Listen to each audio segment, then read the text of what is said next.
Oke, gimana? Oke, sebelumnya, perkenalkan diri dulu saya ya, Ibu. Jadi nama saya Arini, saya, mahasiswa pendidikan sejarah dari Universitas Jember, Ibu. Nah, Iya. itu saya itu kan, dapat tugas dari dosen saya, Mhm. untuk mengangkat cerita dari Orde Lama, Orde Baru ya, semua pokoknya tentang sejarah yang menarik di sekitar rumah saya. Nah, sedangkan di Jember ini jarang ya, Ibu, yang mungkin ada cuma sengketa-sengketa tanah seperti itu, malah lebih ke topiknya sosiologi daripada sejarah seperti itu, Ibu. Nah, kan saya ini, herannya seperti ini, Bu, kan saya pertama kali mendengar nama Letkol Muhammad Sroedji sendiri itu malah bukan dari ini, sejarah dan nama orangnya bahkan, tapi dari universitas, nama universitas seperti itu. Mhm. Universitas Muhammad Sroedji. Nah, di situ kan bapak saya kerja di sana, jadi saya penasaran juga loh, "Pak, ini Muhammad Sroedji ini siapa kok jadi nama universitas?" Seperti itu. Mhm. Bapak saya bilang lah, "Itu anu, apa, pahlawan nasional, orang Jember dia itu, lahirnya di Madura," seperti itu, Ibu. Loh, saya jadi penasaran kan, siapa ya Pak Suruji ini? Oh, siapa tahu bisa saya angkat menjadi, penelitian saya. Nah, teman-teman saya ini kadang juga saya tanyain, saya, ajak berbincang-bincang mengenai Muhammad Suruji ini tidak ada yang tahu gitu loh, Ibu. Jadi kan saya miris ya, Ibu. Mhm. Seorang pejuang yang mana, dia sudah berjuang, saya tahu itu pertempuran terakhirnya di, Karangkedawung yang seperti itu ya, Ibu. Dan itu ditembaki berondongan peluru dan kok nggak ada yang tahu, nggak ada yang kenal seperti itu, Ibu. Padahal monumen itu, patungnya itu ada di alun-alun kan ya, Ibu. Kok Mhm. teman-teman ada yang mengerti seperti itu, Ibu. Jadi saya memberanikan diri untuk eee, ini Bapak Hafiyat yang pertama. Itu kan teman Bapak. Nah, terus Bapak Mhm. Hafiyat ini berkata seperti ini, "Sudah kamu hubungi saja itu Ibu Irma Devita, kamu tanya-tanya tentang, Sroedji ke dia, siapa tahu, beliau berkenan," seperti itu, Ibu. Jadi saya beranikan diri untuk menghubungi. Ya, seneng jadi bisa silaturahim ya, Rehan ya. Alhamdulillah. Semester berapa, Rehan? Saya baru semester 2 masih maba. Oh, seperti anak saya. Anak saya juga semester 2 tapi Fakultas Hukum, Oh, di universitas mana, Ibu? Pajajaran. Beda level sama saya. Enggak lah, sama lah. Di Universitas Jember juga bagus. Kan tapi Wih, beda beda jurusan. Kalau anak saya hukum, Rehan sejarah gitu kan. iya, Ibu. Heeh, beda lah, beda kompetensi.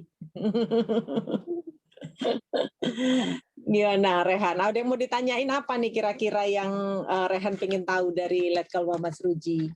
Nah, gini, Ibu, saya, eee, ingin mewawancarai Ibu itu supaya teman-teman saya yang tidak tahu siapa itu Muhammad Sroedji itu jadi lebih mengenal seperti itu, dan saya ingin bertanya kepada Ibu Irma Mhm.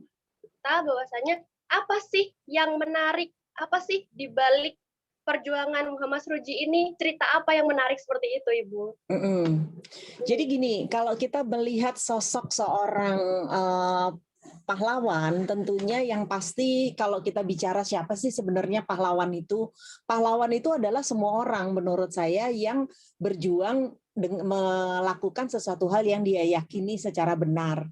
Sebagai contoh, ayahnya Rehan juga pahlawan, pahlawan bagi keluarga begitu kan.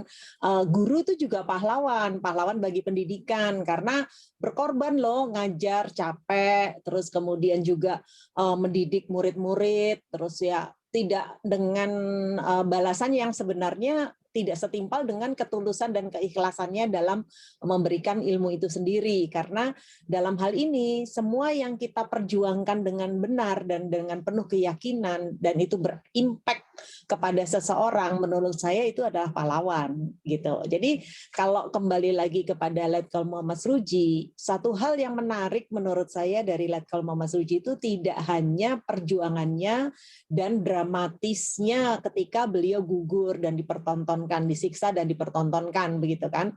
Tapi bagaimana beliau ketika hidup, ketika beliau meninggal pun beliau memberikan teladan yang cukup lekat bagi masyarakat Jember itu sendiri. Jadi sebagai contoh, bagaimana yang harus dipelajari dan diteladani adalah bagaimana sikap beliau kepada orang tuanya, bagaimana sikap beliau kepada istri dan anak-anaknya, karena sebagai seorang manusia, sebagai seorang santri juga, sebagai seorang anak, beliau itu luar biasa.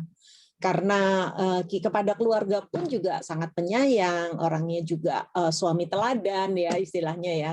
Kalau zaman sekarang mungkin agak sulit ya dapat suami yang ala Nabi Muhammad gitu, yang ikut mau udah berjuang, udah capek, tapi masih ngurusin rumah tangga, terus juga masih bersikap dengan baik lah istilahnya, secara bermuamalah dengan banyak orang, terutama memiliki jiwa kepemimpinan yang sangat tinggi, sehingga beliau sejak kecil itu sudah menjadi pemimpin berbagai organisasi, termasuk juga organisasi kepemudaan, organisasi untuk olahraga di sepak bola ya.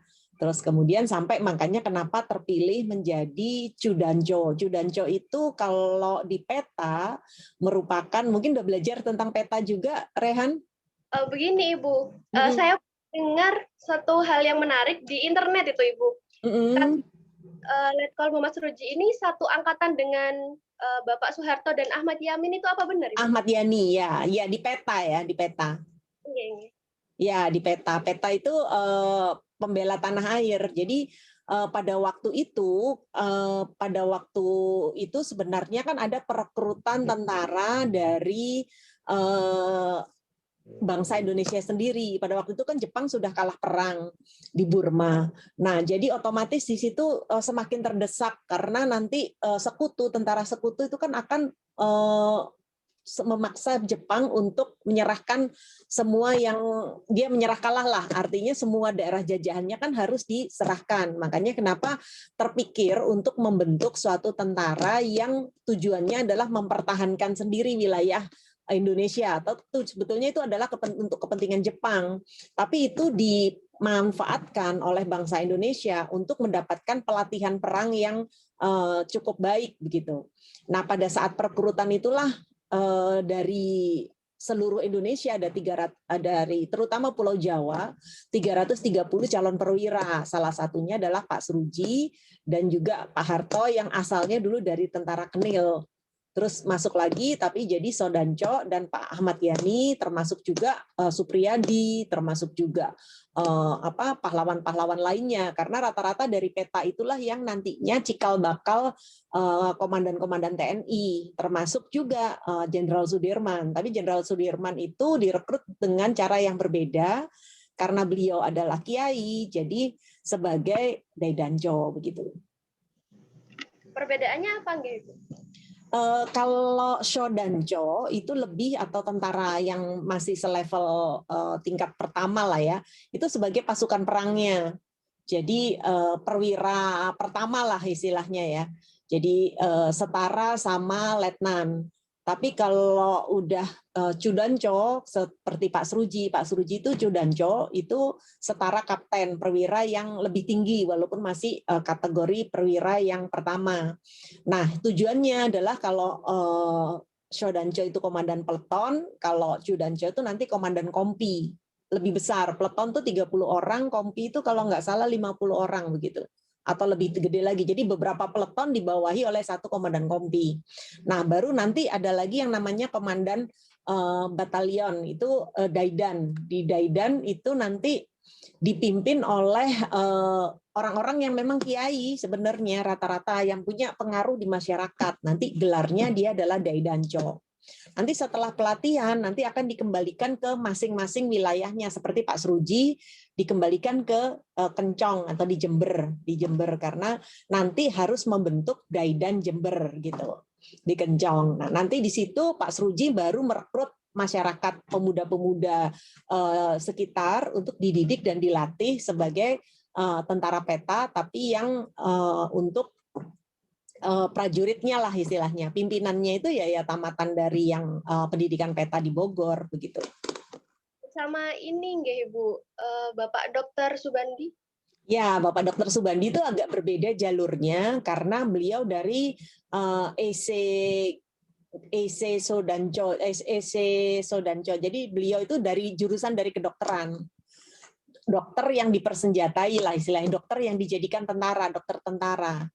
Nggih, nggih. Jadi Itu beda jalur. Kalau Pak Sruji sebagai pasukan tempur, Pak Subandi itu sebagai kepala jawatan kesehatan begitu. Enggak, Ibu. Itu Bapak Dokter Subandi dengan Bapak Sruji sendiri pernah ada dalam satu pertempuran atau Oh bagaimana? sering ada karena mereka dalam satu ini brigade 3 Damar Wulan. Brigade 3 Divisi 1 Damar Wulan. Itu artinya mereka bergabung dan kemudian menjadi satu kesatuan karena Pak Sruji komandan brigade, Pak Muhammad Subandi sebagai kepala staf untuk tanggung jawab kesehatan. Oke. Di balik kisah pertempuran Karangkedaung itu apa yang menarik gitu, Ibu, yang bisa dikenang sama generasi-generasi Z sekarang yang tidak tahu apa-apa seperti itu, Ibu? Ya, jadi intinya adalah seperti yang saya bilang ya pada di awal bahwa pertama masalah kepada semangat perjuangannya, semangat untuk visi untuk menjadikan Indonesia menjadi negara yang merdeka. Artinya merdeka itu bebas sepenuhnya dari penjajahan dan kita berjuang untuk mempertahankan keyakinan kita bahwa Indonesia itu sudah merdeka, Indonesia itu udah nggak mau lagi dijajah gitu. Tapi kan Belanda merasa Indonesia itu belum merdeka, sayang belum mengakui kok kemerdekaan kalian gitu kan. Makanya kenapa mereka masih tetap berusaha untuk supaya bisa kembali menjajah Indonesia lagi gitu. Tapi dalam pertempuran Karangkedawung di situ ada banyak hal yang bisa kita teladani. Pertama adalah masalah di mana-mana yang namanya orang yang mengambil keuntungan dalam hal ini mata-mata ya, itu ada. Kan beliau kan Pak Sruji itu tertangkap karena adanya pengkhianatan. Dan banyak sekali di sini di Indonesia pada zaman masa sekarang pun orang yang mengkhianati negaranya sendiri dengan cara menjual negaranya, memberikan informasi yang tidak benar, memberikan informasi penting untuk supaya dimanfaatkan oleh negara lain. Terus juga masalah kesetiakawanan antara Pak Subandi dengan Pak Sruji itu merupakan dua sekawan yang saling setia lah sehidup semati bahkan meninggal bersama akhirnya karena kan Pak Sruji sempat menjadi juga lengah ketika Pak Subandi menjadi lengah ketika mendengar Pak Sruji ketembak. Nah setelah Pak Sruji ketembak Pak Subandi malah langsung kena tembakan yang tepat di kepalanya dan langsung gugur, sedangkan Pak Sruji kan baru kena di dadanya. Nah, setelah dengar Pak Bandi gugur, Pak Sruji langsung ngamuk seperti banteng ketaton. Nah, karena melihat sahabatnya meninggal dunia. Nah, dalam hal ini, disitulah inti dari sebuah persahabatan yang saling menjaga, setia kawan, dan susah bersama, senang bersama, begitu. Oke, luar biasa sekali. Pernah mendengar dari Bapak Heri Hafiat bahwasanya beliau saat pertempuran Karangkedaung itu memiliki dua pasukan yang mana mereka memang iparnya Bapak Sruji seperti itu. Kalau tidak salah namanya Bapak Sutarmaji. Iya, itu bapaknya Pak Hari Hafiat. Itu ada kisah apa di balik itu? Ibu sebenarnya menarik itu, Ibu.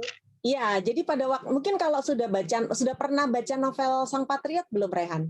Nah, saya masih mencari-cari di Gramedia ini, Bu. Oh, nanti dikirimin deh. Di situ lengkap sih ceritanya. Nanti saya kirimin deh buat Rehan ya, khusus ya. Sekali, terima kasih, Bu. Ya, nanti tolong di WA-in aja ke Bu Esti alamatnya, nanti saya kirimin. Komik sama novelnya ya. Aduh, terima kasih banyak, Ibu. Sama-sama, Rehan.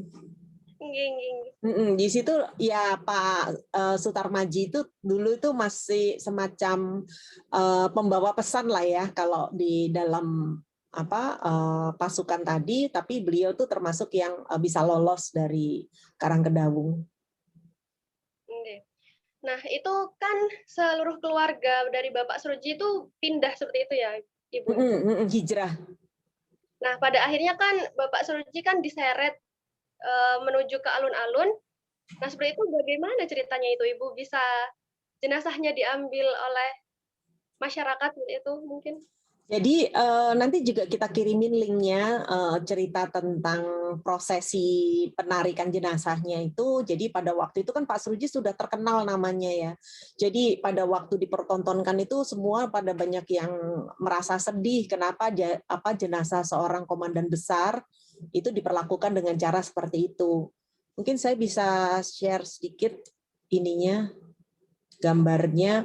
Nah, di alun-alun Jember itu dulu ada sampai selebaran yang menyatakan kalau memang kalian menyerah, maka kalian akan mendapatkan ampunan dari Ratu Belanda begitu. Itu saya dapatnya malah dari Belanda. Nanti ini saya kirim juga deh buat buat Raihan. Aduh, Ibu baik sekali. Iyalah, biar ini saya senang juga kok membantu.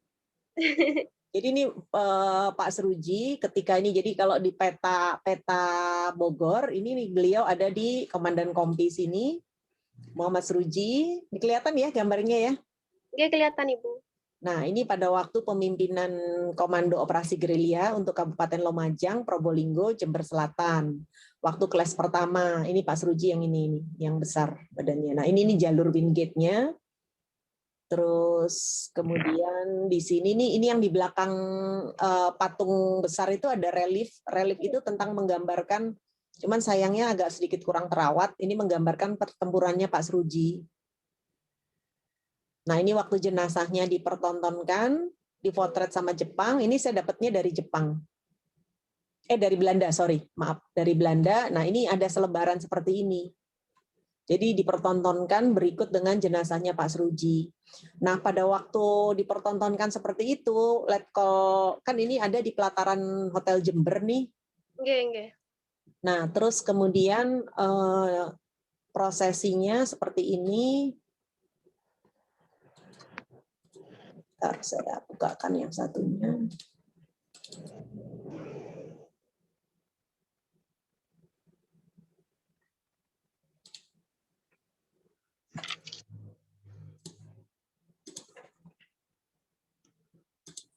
Ini yang lebih lengkap sih, yang tentang beliau anak dari pasangan siapa saja, terus kemudian masa kecil di Gurah, sekolah, sampai ini nih dulu nih Pak Sruji nih, Pak Sruji yang ada di Hizbul Wathan. Waktu Di mana, Ibu? Di Hizbul Wathan? Hizbul Wathan itu Muhammadiyah, organisasi kayak pramuka gitu di Muhammadiyah. Muhammadiyah. Muhammadiyah pada waktu itu pada waktu di Malang ya. Nggih.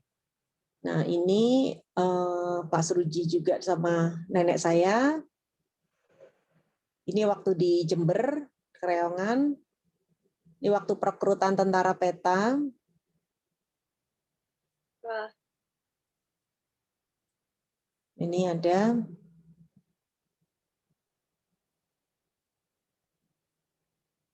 Waktu Jepang menyerah, proklamasi, ini waktu Pak Sruji ikut pelucutan untuk memimpin di daerah Jember dan sekitarnya. Ini waktu peristiwa di Surabaya, Pak Sruji kebetulan juga menjadi komandan sektor sayap tengah. Ini Pak Subandi sama Pak Sruji. Ini Pak Subandi, ini Pak Sruji. Nggih. Ini sih ceritanya lebih lengkap. Nanti saya kirim aja kali ya. Ini agresi militer. Waktu pas Jember dikuasai oleh Belanda, ini perjanjian Renville, membagi wilayah Indonesia. Ini pas waktu status quo, ini waktu hijrah TNI. Posisi Pak Sruji sebagai apa?